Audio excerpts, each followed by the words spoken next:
bem-vindos a mais essa análise.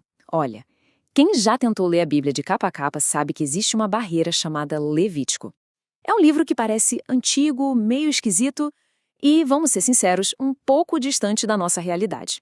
Mas e se a chave para decifrar todos aqueles rituais estivesse em outro livro, na Carta aos Hebreus? É isso que vamos fazer hoje, usar Hebreus como uma lanterna para iluminar as sombras de Levítico. E o que a gente descobre é uma história de redenção que faz um sentido incrível. Essa é a pergunta de 1 milhão, não é mesmo? Por que a gente deveria se importar com sacrifícios de animais, regras de pureza, coisas de milhares de anos atrás? A resposta é que Levítico não é só um livro de regras. Na verdade, ele é a base, o alicerce de uma ideia que atravessa a Bíblia inteira, e sem ele, uma parte fundamental da história simplesmente se perde. Então, vamos mergulhar nisso. Para a gente começar a resolver esse quebra-cabeça, a gente precisa voltar no tempo. Esse livro não surgiu do nada. Ele foi um guia, um manual divino, entregue a um povo bem específico num momento muito particular. E a lição era uma só. Como é que se convive com um Deus santo morando bem ali, no meio do acampamento? Pensa um pouco no contexto. O povo de Israel tinha acabado de sair de 400 anos de escravidão no Egito.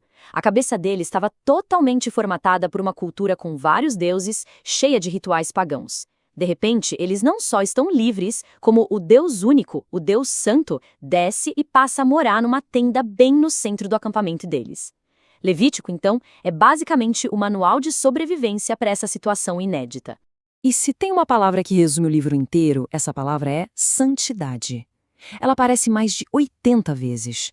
A santidade de Deus é uma coisa tão intensa, tão pura, que a impureza humana simplesmente não consegue coexistir com ela. É por isso que Deus criou um caminho, um protocolo, para que as pessoas pudessem chegar perto dele, através do sacrifício de sangue e da obediência. Agora, o mais interessante desse sistema todo é que ele nunca foi pensado para ser a solução definitiva. A Carta aos Hebreus fala que tudo isso era uma sombra das coisas que ainda viriam. Pensa numa sombra. Ela te dá o contorno, a silhueta de algo, mas não é a coisa real. Ela aponta para algo muito mais concreto, mais substancial. E olha só como o processo funcionava. Era uma coisa muito pessoal, muito física. Os 3 primeiros passos, quem fazia era a própria pessoa. Era o animal dela, eram as mãos dela transferindo a culpa, era a ação dela de tirar a vida. Só depois, o sacerdote, o mediador, entrava em ação, para lidar com o sangue, que representava a vida, sendo entregue em substituição. E esse sacrifício fazia 2 coisas fundamentais. A primeira é a propiciação. Pensa nisso como uma ação vertical, sabe? Para cima, em direção a Deus. O pecado ofende a justiça perfeita de Deus, e isso gera uma consequência. A propiciação, então, satisfaz essa justiça, acalma a ira divina e torna Deus propício, ou seja, favorável àquela pessoa. A segunda ação é a expiação.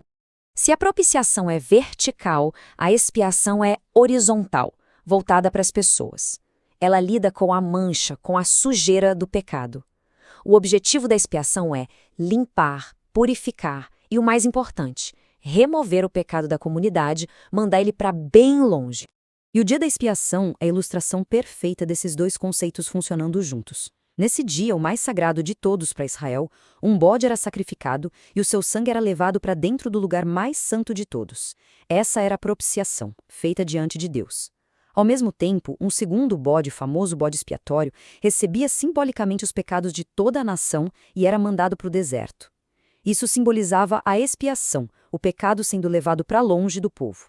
Durante séculos, esse sistema de sombras foi o único jeito de se aproximar de Deus. Era repetitivo, era temporário, mas era o que Deus tinha dado. E então, a gente chega na Carta aos Hebreus, e é como se alguém acendesse uma luz muito forte, revelando para quê, ou melhor, para quem todas aquelas sombras estavam apontando. E Hebreus já chega com uma declaração bombástica que parece até contradizer tudo que a gente viu em Levítico. O sangue dos animais nunca conseguiu de fato apagar o pecado de vez. Ele apenas cobria o pecado por um tempo e servia como um lembrete constante de que uma solução permanente ainda era necessária. Então, o ponto central é esse. Levítico nos deu o vocabulário, as imagens, a estrutura toda. Hebreus pega essa mesma estrutura e mostra como Cristo é o cumprimento perfeito de cada um daqueles símbolos. A sombra, finalmente, encontra a sua substância, a sua realidade. Vamos ver de perto como Hebreus faz essa conexão, comparando os elementos-chave do sistema de Levítico com o que Cristo fez. E é aqui que a imagem fica, nossa, incrivelmente nítida. Primeiro, vamos falar do sacerdócio. Em Levítico, os sacerdotes vinham todos da família de Arão. Eram homens comuns, cheios de falhas, que precisavam fazer sacrifícios por eles mesmos antes de poderem ajudar o povo, e claro, eles morriam. Já Hebreus apresenta a Cristo como um sumo sacerdote muito superior, da ordem de Melquisedeque. Ele é eterno, perfeito, sem pecado, e por isso a mediação que ele faz é perfeita e para sempre. Depois, o lugar da adoração. O tabernáculo de Levítico, mesmo tendo sido projetado por Deus, era uma construção física. Era uma cópia, uma maquete, uma sombra do verdadeiro santuário que existe no céu. Hebreus explica que Cristo não entrou nessa cópia terrestre, mas entrou no original, no próprio céu, na presença direta de Deus Pai, para apresentar o sacrifício dele. E esse slide aqui resume tudo de um jeito perfeito, colocando o dia da expiação de Levítico lado a lado com o seu cumprimento em Hebreus. Em Levítico, o ritual era todo ano, feito com sangue de bicho, e o resultado era uma limpeza externa, cerimonial. Em Hebreus, o sacrifício de Cristo foi uma vez só, para sempre, feito com o próprio sangue dele. E o resultado? A purificação interna da nossa consciência, que nos leva direto para o trono da graça no céu. Tá? E o que essa mudança da sombra para a realidade significa na prática? Significa uma transformação completa na maneira como a humanidade se relaciona com Deus. A mudança mais radical é essa aqui. O sacrifício deixou de ser algo repetitivo para se tornar algo definitivo. O sacrifício de Cristo foi um evento único. Ponto final. Não precisa mais de ritual antigo, porque aquilo que eles só apontavam, Cristo realizou de uma vez por todas. A conta foi paga. No exato momento da morte de Cristo, os evangelhos contam que o véu do templo, aquela cortina grossa que separava o lugar mais santo do resto do mundo, se rasgou de cima a baixo. Hebreus interpreta isso como o grande símbolo de que o caminho para a presença de Deus agora estava aberto.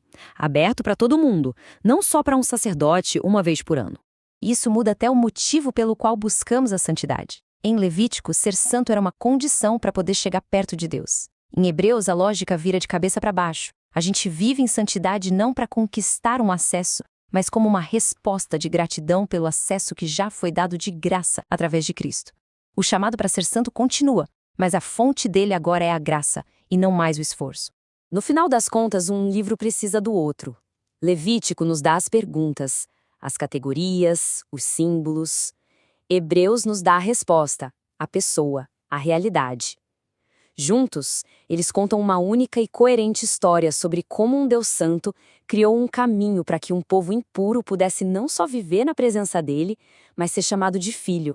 E tudo isso nos deixa com uma pergunta para refletir.